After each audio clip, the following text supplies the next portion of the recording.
In this video, I'll show you how to remove page breaks in Microsoft Word. But before I do, make sure to subscribe. First, what is a page break? A page break tells Word to move the text after it onto a new page. However, we don't always want this to happen. There are two main types of page breaks. One is a manual page break, something that you do, or an automatic page break, which is something that Microsoft Word does. In order to find a page break, we've got to enable a button called Show and Hide. Click Home and then look for this backwards P and then select this once. And you'll notice straight away at the bottom here, it says there's a page break. So obviously there's a page break that's been put in, which is telling the document to start a new page. There are two ways of removing a page break. We can first select directly afterwards, which is here, and press Backspace on your keyboard. Or we can double click the page break until it's all highlighted like this, and you'll notice it highlights this one as well. And we can press Delete on our keyboard, and that will remove the spacing and the page break, so we're now just on one page. From here, we can click off the Show and Hide to revert back to normal settings.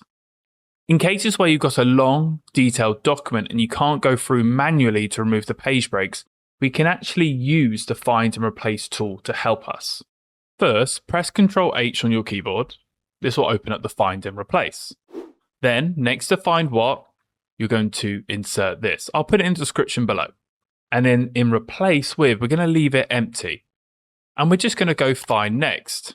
And you can already see it's highlighted that page break below. So now I can just press Replace, click OK, and click Close. It's removed the page break. Simply this is a space. If I press Backspace, it will remove it. In this example, my text has moved onto a new page, but I don't have a page break.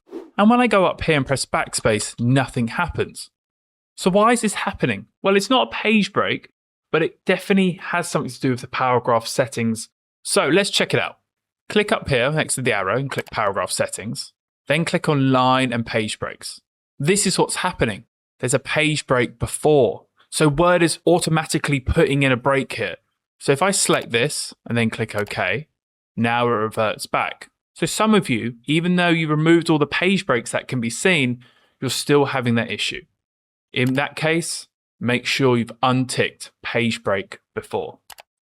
If one of these methods has helped you, click like, subscribe, and hit the notification bell.